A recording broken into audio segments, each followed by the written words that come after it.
Alrighty, everybody, welcome back to the 32nd iteration of the Konoha Companion. And this is Joshua, your Konoha Companion, as always. On this episode, we're going to be covering episode 31 of Naruto, entitled Bushy Brow'S Pledge, Undying Love and Protection. And before I dive directly into rehashing that episode, I do want to give us a quick breakdown of what happened on the previous episode in my own words.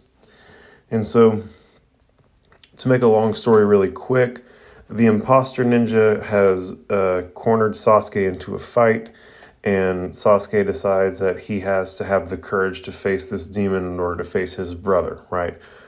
He's got this big goal to destroy his brother, and he's realizing that there's no way he'll take out his brother if he can't even stand up to this ninja here in the forest. The imposter and Sasuke fight, and it seems evenly matched at first, although obviously it's not. The imposter is incredibly fast, but Sasuke can keep up with them with his Sharingan. He then blasts the imposter with a fireball jutsu, but it does nothing. It shows us Anko, who is still on the move towards the current situation. She definitely seems to know that she is outmatched in what she's heading into, but is determined to end this ASAP, right? So she's diving headlong into a situation that she believes is deadly for her. The fight between Sasuke and the imposter continue, where Sasuke dodges an attack and body slams the imposter on their head, like a WWE Undertaker Tombstone Piledriver style. And seems to win the fight, but it's revealed that he was fighting a clone, right? The clone turns into mud.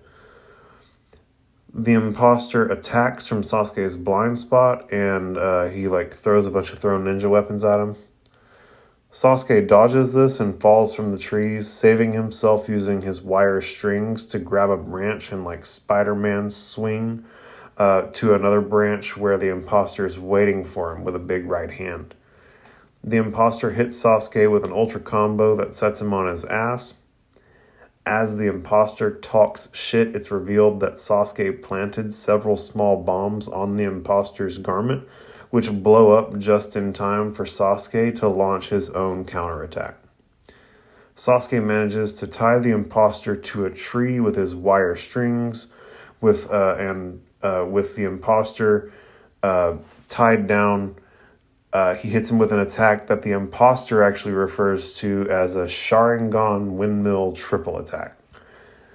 Sasuke then hits the imposter with a fire-style dragon flame jutsu, which seemingly ends the fight. Sakura comes to congratulate Sasuke when suddenly the imposter simply lurches forward and snaps the wires and hits the squadlings with another fear paralysis jutsu. It turns out the Dragon Flame Jutsu managed to tear up the imposter's face, and it reveals in this moment that under the imposter's face is another face. And this face, the imposter's true face, has the purple markings and the yellow eyes from the intro, so clearly this character is significant.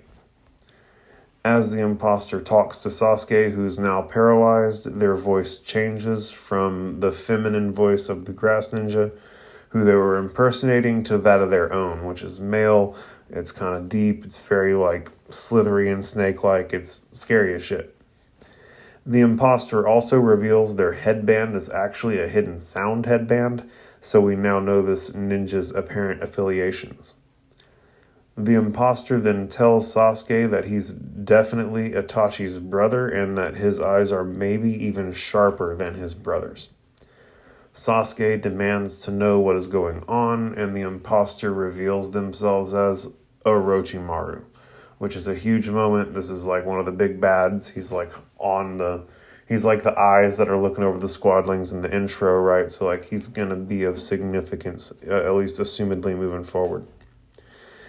He then pulls out and burns the squadling's scroll with green fire, and then yells them his intentions won't be revealed until after Sasuke passes the test that he has set forward for him by beating his sound ninja he has following him.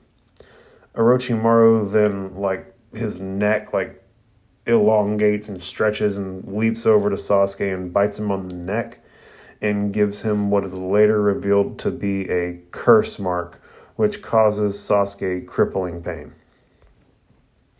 Orochimaru demands that Sasuke will seek him out, desiring his power, and that in the meantime, he enjoyed the demonstration of the powers that he currently possesses.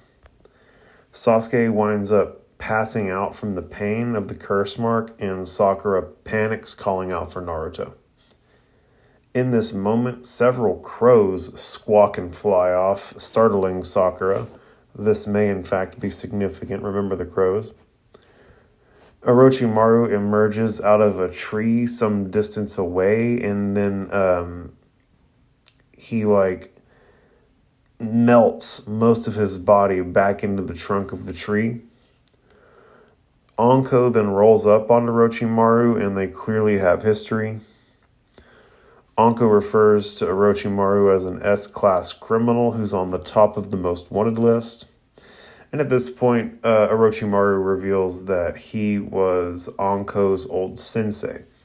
So at this point, you can determine that Orochimaru actually has some previous affiliations with the Hidden Leaf, and now he's just off doing some other shit on his own. We also get a good look at Anko's jutsu. She has almost Wolverine-like claws, except that they're smaller and they protrude from the base of her hand, the base of her palm, right, and fit between her fingers. So she closes her fingers around them, whereas Wolverine's claws come out from between the knuckles, right? These fit between her fingers and come out of her palm. Orochimaru attacks Anko with his stretchy tongue, which she dodges, but ultimately gets grabbed around the wrist by the stretchy tongue. She attacks with a striking shadow snake attack, which is basically her shooting several really long, stretchy snakes out of her sleeve at Orochimaru. And this is cool because you can see clearly that she is a disciple of his with the snake jutsu that he also utilizes. Her striking shadow snake jutsu hits directly, and she yanks Orochimaru out of the tree and slams him against another tree. When he falls to the tree branch, Anko rushes him and stabs both of their hands to the tree, pinning them both. She then uses Orochimaru's free hand and uses it as the second hand that she needs as she's casting a forbidden jutsu that Orochimaru actually taught her. The ninja art twin snake sacrifice jutsu, which kills them both, which is supposed to kill them both. In this moment, the real Orochimaru emerges out of the tree behind Anko, and it's revealed that she was fighting a substitution all along. Orochimaru peels the rest of the grass ninja's face, who he was impersonating, off of his face, right? He just peels the grass ninja's face off like a crude mask, and then proceeds to mock Anko. Anko tries to attack, but it's ultimately to no effect. Orochimaru at that point puts her under the fear paralysis jutsu.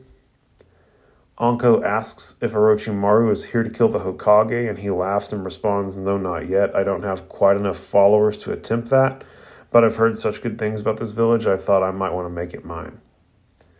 It's revealed that Orochimaru has put a curse mark on Anko as well in the past, and so it's clear that you can survive for a while with a curse mark. It's also revealed that Sasuke only has a 1 in 10 chance of surviving the effects of the curse mark. Orochimaru refers to Anko as someone who he used and tossed aside. He then refers to Sasuke as the potential heir he's been looking for, and if he isn't, at least he makes things more interesting for him for the time being.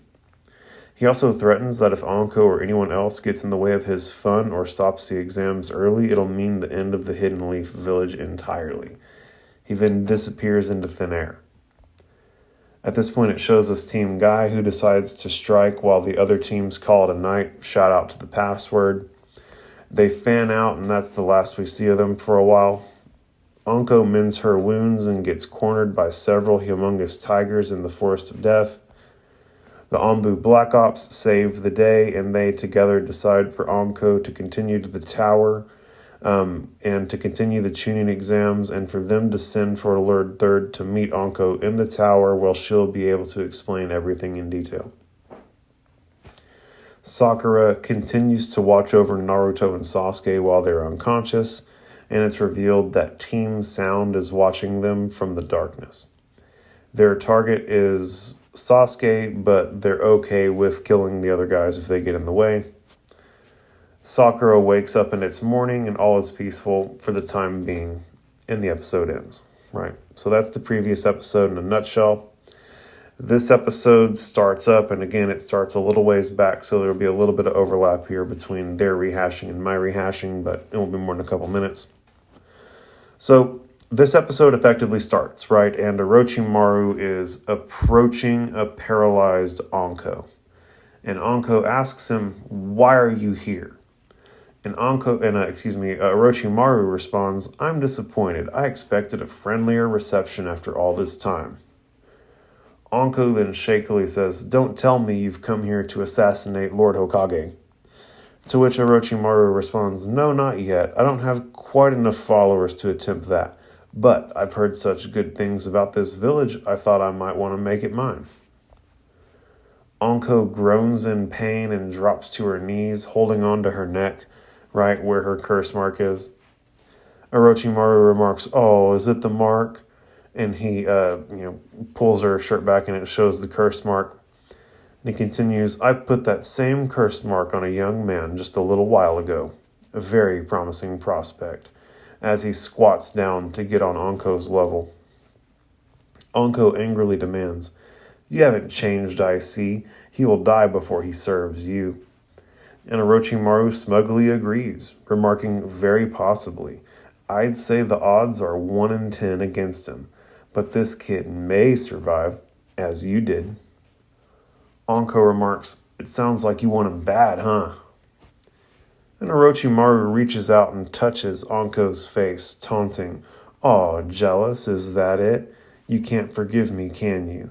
For using you then tossing you aside. In some ways, the boy has even more potential than you had. You see, he's inherited the sublime abilities of the Uchiha clan." And he laughs and smiles and has the creepiest look on his face. He then continues, "And his physical condition is excellent. Yes, he might very well be the heir I'm looking for." He then stands up and begins walking away, and as he walks away, he says, "At the very least, he makes things interesting. Whatever happens, make sure no one stops the exams. 3 of my followers are also candidates. I look forward to seeing how they fare." He then disappears in a plume of purple smoke. His disembodied voice then calls out to Anko, "Bear this in mind. If anything happens to deprive me of my fun, it means the end of the Leaf Village." And so, it seems like there might be some contradictory information here, right? Orochimaru is saying he doesn't have enough followers to kill the Hokage, but if anybody does anything to stop his fun, it'll mean the end of the Leaf Village entirely. And so it's I feel like if you're gonna take out the Leaf Village, the road to taking out the Leaf Village goes through the Hokage. So if you don't have enough followers to take out the Hokage, you don't have enough followers to take out the Leaf Village, right? Because you don't take out the Leaf Village without taking out the Hokage. But we're going to see how this all pans out, right? We don't even know if any of this is ever even going to come to fruition. It's just, I'm trying to keep coherent track of what's been said and what the threats are, and it seems like there's some fuckery about here. But we will see how it all happens. The scene at this point transitions to Team Guy, who's sitting on the base of a large tree where Neji says, "All right, that's enough resting up, I think. The other teams will be calling it a day soon, and that means it's time to strike. You know the plan. We split up and fan out." He then stands up and continues, "Whatever happens, whether we make contact with another team or not, we meet up back here at this spot." He throws a kunai into the ground and asks, "Got it?" Tenten responds, "No sweat," and Rock Lee responds, "Roger." Neji then announces, "All right then, let's move. and the three then disperse in different directions, leaving trails of dust in their wakes.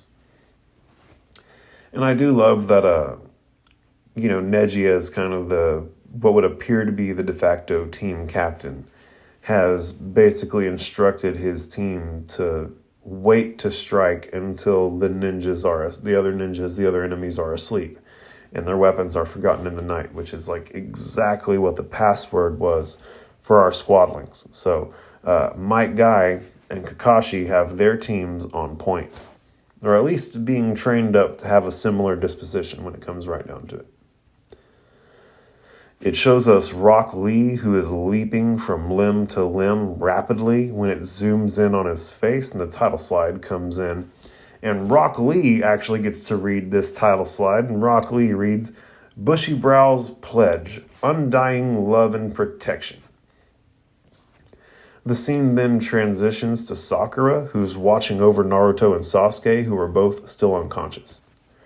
She reaches up and grabs one of the few towels she has hanging overhead, and she folds the towel neatly, pours water onto it, and then wrings it out, and replaces the rag that is currently on Sasuke's head with the fresh one that she just prepared. Sasuke is still clearly in a bad way, wincing in pain even while knocked out.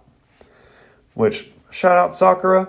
Like, girls taking care of these guys when they're knocked out, like, for real, for real. Like, if it weren't for her, someone could just walk up and, like, bust their head with a rock. So, Sakura holds it down when it comes right down to it. She's always that kind of flex player that makes it so that Naruto and Sasuke can go do their big flamboyant shit.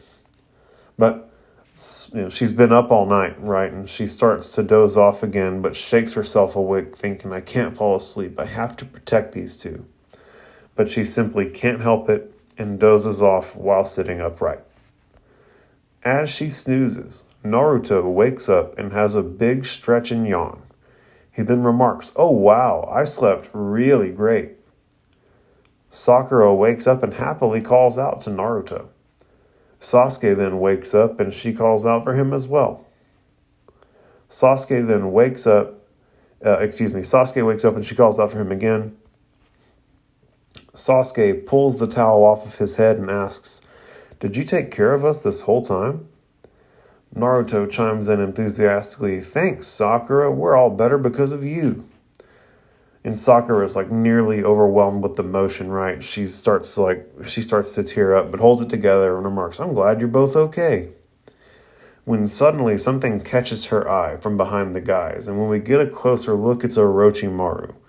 And he menacingly says, "Now you'll see what it's like to be prey, panicking and frantically running away from a predator, and that predator is me." He then lunges forward and turns into a humongous snake. And Sakura goes to warn the guys, but her voice won't work. She grabs her throat and thinks, "My voice is gone. All our voices are gone." And the giant snake lunges in and is about to snatch them all up. And Sakura has like a moment of pure panic as this is happening. And then she wakes up, still sitting over Naruto and Sasuke, who are both still unconscious. And she thinks to herself, it was just a dream. And she looks around and thinks, I can't believe it's daytime already. When suddenly, the bushes behind her begin to tremble. And she thinks, oh no. But she works up the courage to pull out her kunai and turn and face the potential threat. And it turns out to be a squirrel. She then thinks, a squirrel? She then says aloud, "Don't surprise me like that, little guy." The squirrel then starts running towards her, and Sakura gasps and throws her kunai, making it land just in front of the squirrel. This panics the squirrel and causes it to run off. Sakura lets out a big sigh and thinks, that was too close. And I guess if a squirrel is actually a threat, It then shows us Orochimaru's team of sound ninja headed up by Dosu. Zaku, the other guy in the group, there's two guys and a girl. There's the leader, the kind of beta guy, and then the girl with the long black hair. This is the kind of beta guy, Zaku. Not the leader of the team, remarks disappointedly. I thought for sure that would work. Do you think she saw the paper bomb we put on the squirrel? And in this moment, it shows us the squirrel running away, and you can see they stuck a brown paper bomb to its back. Dosu responds to this, "No, that wasn't it." Zaku turns and asks, "Then what was it? What are you thinking?" And Dosu responds simply, "I'm thinking we need to go closer and find out." He then peeks out from the bushes and said, "So let's get going." And he lets out an evil laugh, right? It briefly shows us Sasuke, who is still clearly in a bad way, unconscious and wincing in pain. The scene then transitions back to Rock Lee, who is going along the branches, and he stops his progress through the forest to kneel on a branch.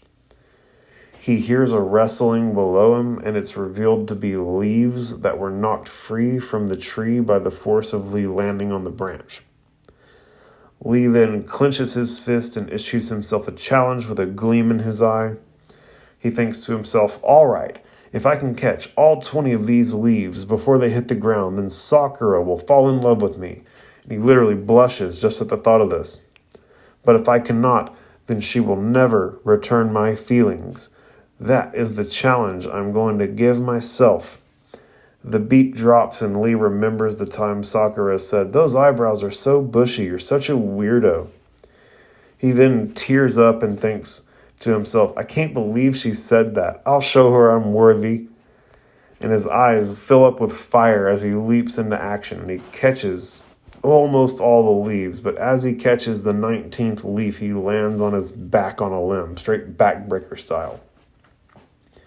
He looks towards the ground and sees one leaf still floating and thinks, "One left." He leaps down to snag it, but just as he goes to grab it, he hears a squeaking noise, which turns out to be the squirrel that had a paper bomb on it. Now, the paper bomb is like on fire. It hasn't quite exploded yet, but the squirrel is like whirling around, freaking out because of the smoldering paper bomb. Lee forgets about the 20th leaf and leaps into action and yanks the smoldering paper bomb off of the squirrel. He holds the paper bomb in one hand and the squirrel in the other as he lays on his back on the ground and remarks out loud, "Whew, that was close." He then crumples the paper bomb, effectively smothering it and keeping it from exploding. He then continues, "This paper bomb explodes after a certain amount of time. Who would do such an awful thing?" It shows us the 20th leaf resting on the ground, and the scene transitions away. And, remember, he was issuing a challenge for him to get all 20 leaves so that Sakura would return his feelings, and he didn't accomplish that. So we'll see if Sakura ever actually returns these feelings or not, or if his challenge that he gave himself comes, if he reveals himself to be a prophet over due course. But as I said, the scene transitions and it takes us to Neji, who kind of stops in the middle of a clearing and suddenly demands, "All right, stop hiding and come out." And it's revealed that it's Team 10, Ino Shikacho, that Neji is on to. Ino questions, "Shoot, how could he have seen us? We hid so fast." And Shikamaru insists, "What a drag. Not that he's found us out, but this is going to be such a drag." Ino offers, "It's no big deal. Our hide and hang out strategy didn't work, so we'll just use strategy number 2. And Choji, shocked, asks, "What? Are you serious, Ino?" And Ino asks, "You got a problem with that? Trust me, this plan can't fail." And Shikamaru responds, "Well, what have we got to lose?" And I love that their team's first plan was to hide and hang out. That was strategy number 1. Hide and hang out. That's Shikamaru's plan. They all suddenly run out into the clearing, and Ino starts fawning. "Oh, wow, imagine running into last year's #1 rookie ninja Hyuga out here." And Shikamaru chimes in, "Can I have your autograph?" And Neji smugly remarks, "Oh, it's you guys." Ino thinks to herself as she strikes a sensual pose. Strategy 2, where you fall head over heels in love with my beauty. And she suddenly lets her hair down and the background turns blue and she starts sparkling. And she continues with a wink. "Hi there. I've been wanting to meet you for a really long time now, Neji. So hi." And Neji hardly even allows her time to finish this and goes, "Get lost. as he turns his back to them and begins to walk away. This clearly shocks Ino, right? Her head gets all huge. Her veins are protruding. She's clearly super upset and thinks, what? He should have been bowled over by my beauty. Why didn't that work? Grr, it makes me so angry. I could just hit something. And she punches at the air. And Neji stops and without even turning around asks, did you just raise your fist to me? Does that mean you want to fight? And Ino is clearly terrified by this and stiffens straight up and demands, no way, of course not. Neji scoffs and says, go away. Even if I were to take a scroll from you cowardly wimps, everybody would just laugh at me for it. Ino immediately demands, sounds good to me, as the whole squad leaps into the bushes. Right? Neji remarks aloud, they scurry off like cockroaches. Team 10 is gathering themselves behind the bushes, and all of them are clearly shook by their run-in with Neji. As Shikamaru pulls himself together, he thinks, it's just as I thought. Someone like him wouldn't take a scroll from people like us unless we turned on him and attacked. And, it goes to show Neji knows these guys. Neji doesn't feel threatened by these guys at all. There's clearly a hierarchy. And Neji isn't even trying to be accused of taking the easy pass out by going for these guys. Right? So Neji's a real badass. But at this point, Ino stands up and puts her hair back in a ponytail and says, all right, let's see if we can find some weaklings, and laughs real nervously. The Shikamaru quips, yeah, I doubt we'll do that. I doubt we'll find anyone weaker than us. The scene transitions to Sakura, who's still nodding on and off to sleep while watching over the squadlings who are still unconscious. From the side, you hear Dosu call out, some lookout, you're half asleep. Sakura immediately reacts to this and looks in the direction of his voice, where it's revealed that the entirety of Team Dosu is out in the open, where Dosu taunts, at least you don't have to keep watch anymore. What's the point after we've already found you? Now wake Sasuke up. We want to fight him. Sasuke thinks, you'll never get him, you jerks. And her hands are trembling as she's reaching for her kunai holster. But she gathers herself and stands tall and demands, what do you want here? I mean, what do you really want? I know Orochimaru's calling the shots from the shadows, and this clearly shocks the Sound Ninja. They weren't expecting to hear their actual leader's name get called out clearly. But she continues, what's that strange bruise on the back of Sasuke's neck? You're behind this, aren't you? And now you want to fight him while he can't defend himself? And Dosu questions to himself, what in the world could he be thinking? Zaku pipes up, I can't stay quiet after hearing you talk to us like that. First I'm going to kill this girl, and then I'm going to kill Sasuke. He then stands up atop a boulder that he was sitting on, and Sakura braces herself, when suddenly Dosu calls out, wait, Zaku. To which Zaku responds, what? Why? Dosu walks forward and explains, it's so obvious. This isn't the color of dirt around here. This is the color of dirt that's been recently dug up. And this kind of grass doesn't grow in a place like this. If you're going to lay a trap, there's no point unless you make sure it's actually hidden. And this makes Sakura sweat, right? She's not trying to say anything, but it's clear she's been found out. Zaku then chimes in, ha, you're just a joke. You threw your kunai knife so that squirrel wouldn't spring the trap, you said, huh? And, it makes sense. She was like, oh, that was close, and it really wasn't a threat to her, and so it was close to showing off her trap. Dosu at this point cocks his head sideways and says, now we kill her. And all three of the Sound Ninja leap towards her at once through the air.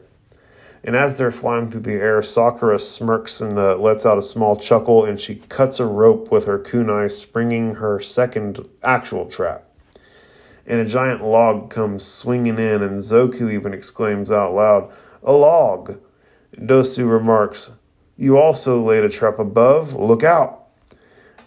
He then puts one hand on the log and casts a hand sign with his free hand, and he exclaims, nice try, little girl, as he splits the log in two. He then taunts, "Clearly, you have no talent as a ninja. Someone like you needs to make a little more of an effort, don't you think?" And as they close in on Sakura, Sakura begins to tear up, realizing defeat, when suddenly out of nowhere you hear Rock Lee's voice yell, "Leaf Hurricane!" And Rock Lee comes in with a spinning kick attack that sends all three members of Team Dosu flying back. He lands directly in front of Sakura, and Sakura is like clearly shocked by all of this. Sakura thinks to herself, what's he doing? It then shows us Rock Lee, and he's rocking a sick-ass pose with his left hand behind his back and his right hand forward, beckoning his opponents on. His hair is blowing in the wind, and he has the squirrel from earlier on his shoulder. What a badass. Lee then taunts Team Dosu, saying, "Looks like you also need to make more of an effort." Dosu angrily asks, "Who are you?" And Lee responds, "I'm the handsome double of the Leaf Village, and my name is Rock Lee." The stare down between Team Dosu and Rock Lee drags on and intensifies until Sakura breaks the tension, asking, What are you doing here, Lee?" And Lee responds, proclaiming, "I will always appear anytime and anywhere that you are in trouble, Sakura." He then sets the squirrel on the ground, gingerly saying, "This was really all thanks to you, little one. But now it's time for you to run along." Sakura then demands, "But right now on this test, I'm your enemy." And Lee responds, "Sakura, I already told you, I will protect you until I die." And Sakura is immediately taken back to when she first met Lee at the start of the Chunin exams, when he said to her, "Please be my girlfriend. I vow to protect you with my life." He smiles and his teeth gleam. Sakura then responds, "Yes, thank you, Rock Lee." And Rock Lee immediately starts crying, thinking to himself, "Yes, she said yes, Guy-sensei. She said yes." Dosu then lowers his gaze and says, "It looks like I have no choice. Zaku, I'll let you have Sasuke. I'll take care of these two." He then tosses their blue earth scroll to Zaku. Rock Lee thinks, "It does not look like Sakura is in any condition to fight." Dosu then pulls his left sleeve up, revealing a metal forearm bracer with holes in it that we saw earlier. It's a speaker. It's an echo speaker.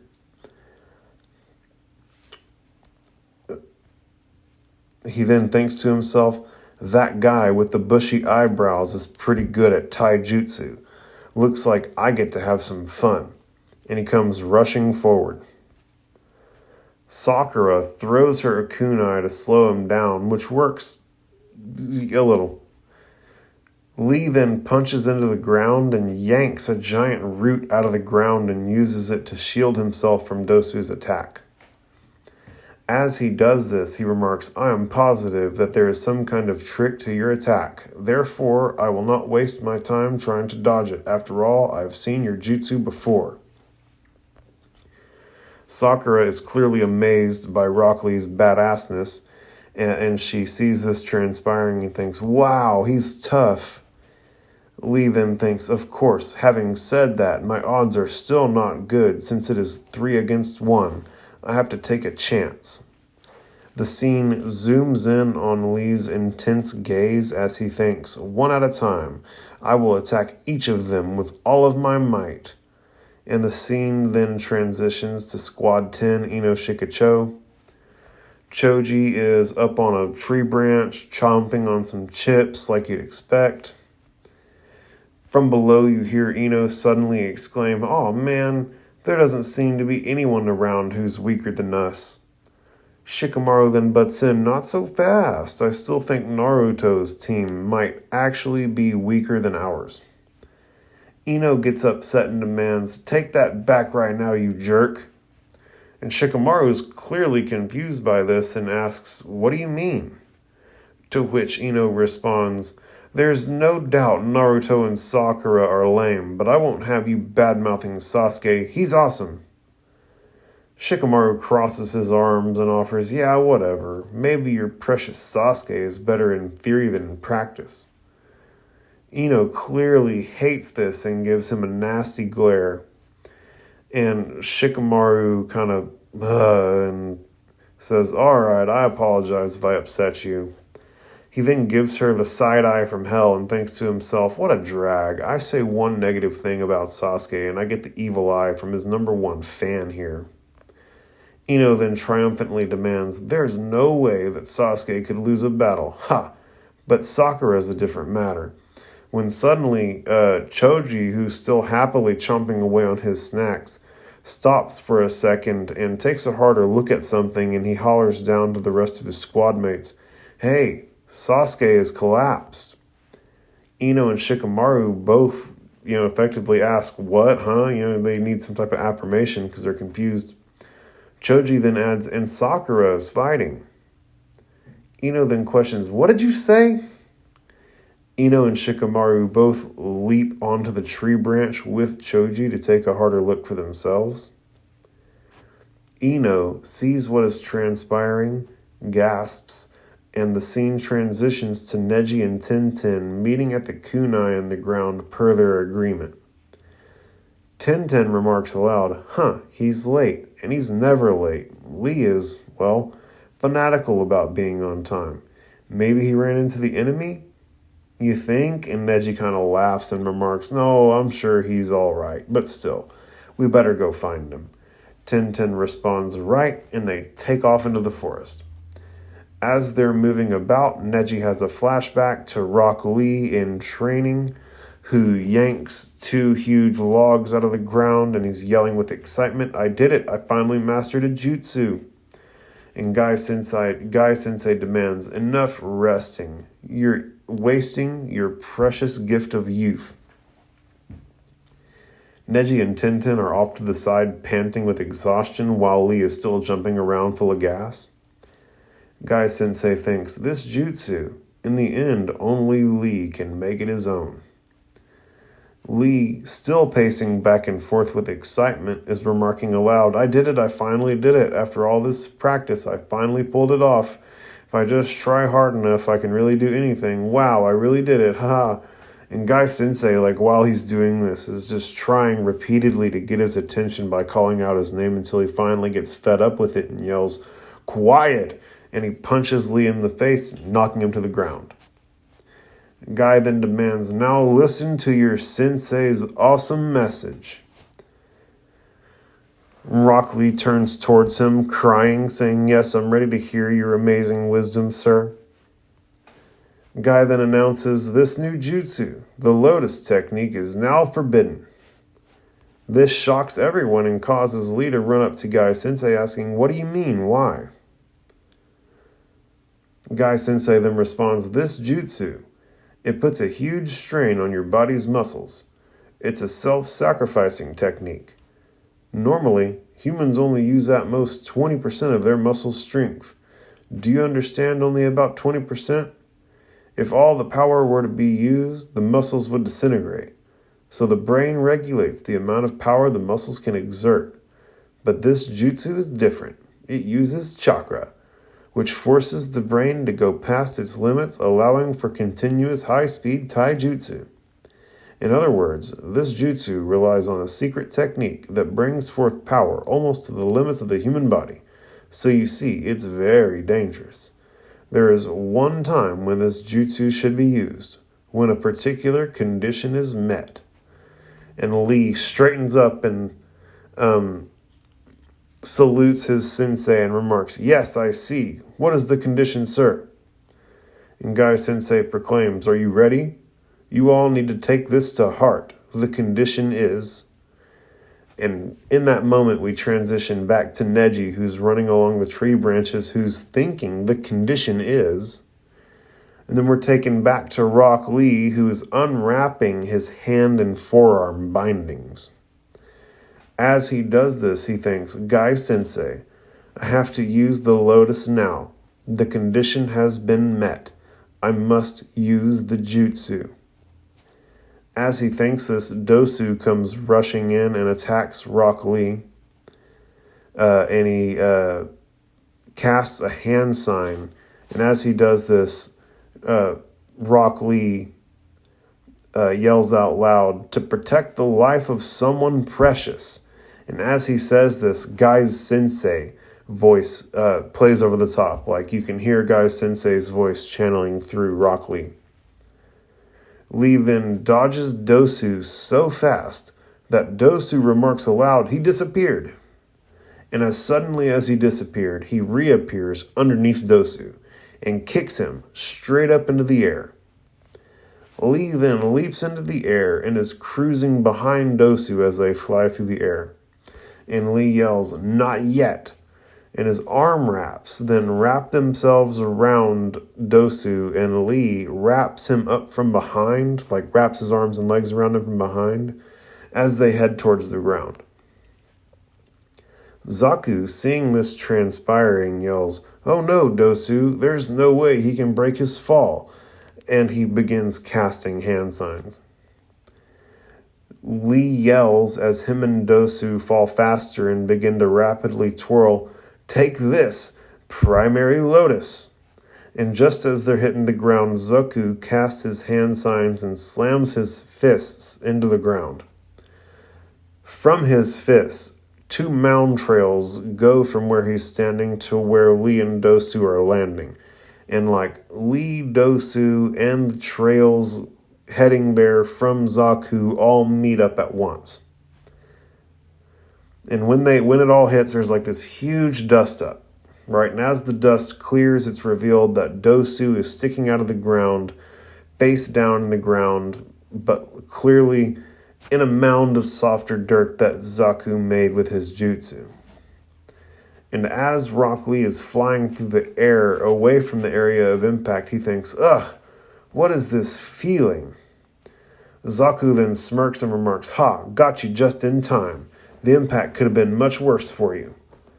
And then Dosu pulls himself out of the mound and starts to dust himself off, which Lee simply cannot believe. He remarks, "What? This can't be." And Dosu admits, "That is a frightening jutsu. You nearly took me out even though I landed on this soft dirt." Dosu pulls his right sleeve up, again revealing his forearm resonating echo speaker weapon while remarking, "Now it's my turn." Lee thinks, "Oh no, my body has still not recovered from that jutsu." And Dosu comes rushing in and swipes at Rock Lee, who is able to dodge but still gets hit with the sound wave attack after the fact. Lee's vision becomes blurred and wavy as he looks at Dosu, and Dosu remarks, "Your jutsu is indeed fast, but ours is even faster because it moves at the speed of sound." Lee struggles to stay upright, ultimately falling to his knees, and Dosu then mocks, "Effort by itself does nothing. Now watch. We're going to show you something called the wall." And the members of Team Dosu all laugh menacingly as the episode ends. Right? Now, there was a pretty fair amount of stuff that happened in that episode. It was a fun episode for sure, right? We got to see Rock Lee come in and save the day. I have some final thoughts here, and so I'll just kind of run through them, and if there's anything that I want to add to that at the end, I'll just add it. So, I can't believe that Naruto and Sasuke are still both down, right? How bad did Orochimaru do them, boys? I think that Naruto is still out from, like, blunt force. Like, I think he just got smacked by a giant snake or something. Like, I don't think he got, like, poisoned or, like, anything like that. You know, I think he just, like, got the shit knocked out of him. And then Sasuke is, like, actively having his ass kicked. He's, like, he passed out from the pain that the curse mark that Orochimaru put on his neck gave him. I love the reaction from Team Dosu when Sakura called them out for being under the control of Orochimaru. Right, it just kind of goes to show the level of secrecy that's surrounding the operations of Orochimaru. Right, even hearing his name caused his squadlings to be like, "Whoa." Our man Rock Lee said that he'll protect Sakura a few episodes back, and homie meant it. Right? He really did mean it. But furthermore, he did say that he was going to catch all 20 of them leaves so that Sakura would return his feelings to him, and he only got to 19.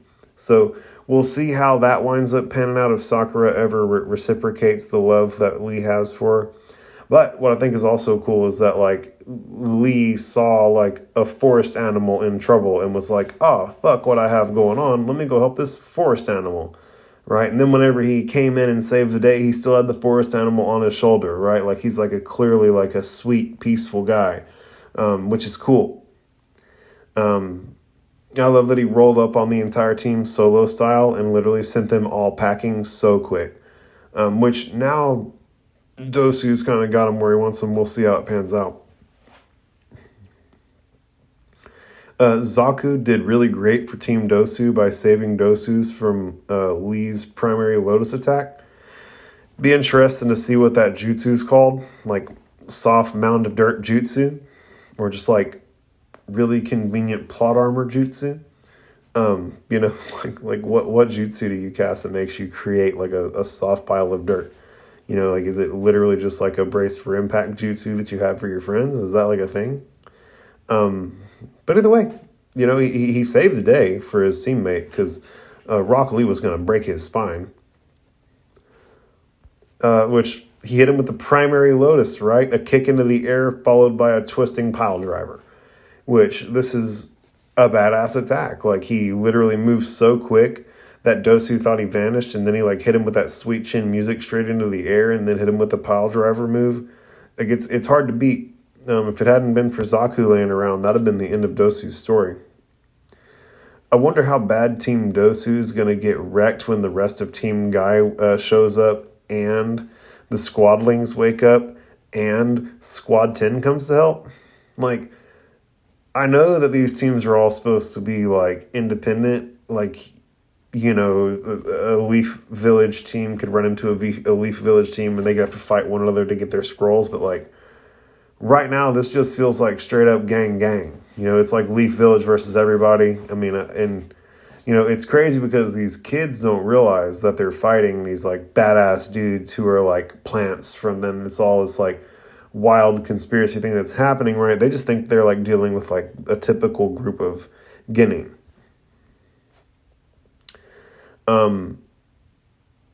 P.S. The Hokage and the Anbu are still actively on the way, right? Like, Anko sent for the Hokage and the Anbu are actively already on the move. And so they're definitely going to be people getting in the way of Orochimaru's fun. So we're going to see if that actually leads to the end of the Leaf Village or not. Right now, Bushy Brow is simply outnumbered. He'd have ended Dosu's story already 1v1, but he burnt himself out, and now he's real compromised. Which, again, shout out to Zaku for being, like, the extra help. I like how the girl on the team, like, she literally hasn't even touched the screen this episode at all. Like, she's still there. There's still a third member of that team, so we'll see what happens with her. This is the second time that we've seen Dosu catch someone with his jutsu, so although he is an underling of Orochimaru, right, this guy is clearly talented and capable. And it should be interesting to see how it plays out from here, right? I mean, we've got a fight lining up between Rock Lee and Rock Lee and Sakura versus the entirety of Team Dosu. But at this point, both Rock Lee and Sakura have been compromised. Sakura just is like sleep deprived and exhausted. And Rock Lee cashed himself out with his primary Lotus, pushing his body further than it needed to go and not having proper recovery time between when he did the Lotus and when the fight continued. So now we've got and then Sasuke and Naruto are asleep. So we've got 4 compromised Leaf Ninja being ganged up on by 3 of Orochimaru's underlings. But remember, we've still got Tenten and Tenten and Neji rather on the way. And Neji's like that dude. Neji's like the baddest motherfucker around right now, apparently. Was the number 1 rookie last year and has only grown and is like completely impervious to genjutsu of the Ino level. So yeah, it'll be interesting to see what happens whenever they show up. I imagine that Team 10, Ino Shikacho, they're just going to wind up like sitting this one out and watching it. Like they might sneak in and get a scroll up during the mix-up, right? Like they might all 3 gang up on the girl from Team Dosu and get their scroll or something. Who knows, right? They're like weird little players, right? They're just watching this all transpire, and they can do whatever they want. So that'll be interesting to keep in mind as well. But guys, I could talk about this for literal hours. This is everything that I have in my notes. Hopefully I was able to cover everything and make sure that everybody's thinking about this stuff coherently, right? There's a lot of stuff happening, and I just want to make sure that everybody who's watching this thing for the first time is able to keep track of the things that are important, the names that are important, the places that are important, and how these things all relate to one another. So if I'm not doing that, let me know in the comments, and I'll definitely see what I can do to change some things up. That also being said, man, participate in the comments, like, share, be friendly. The whole point is to be friendly, guys. Don't be mean to nobody in my comments. That's not cool. Hey, let's all be friendly. That's the whole point. But at any rate, guys, I really appreciate y'all so much for tuning in. We'll catch you on the next one. This is Joshua. I'm your Kona Hook companion. Peace.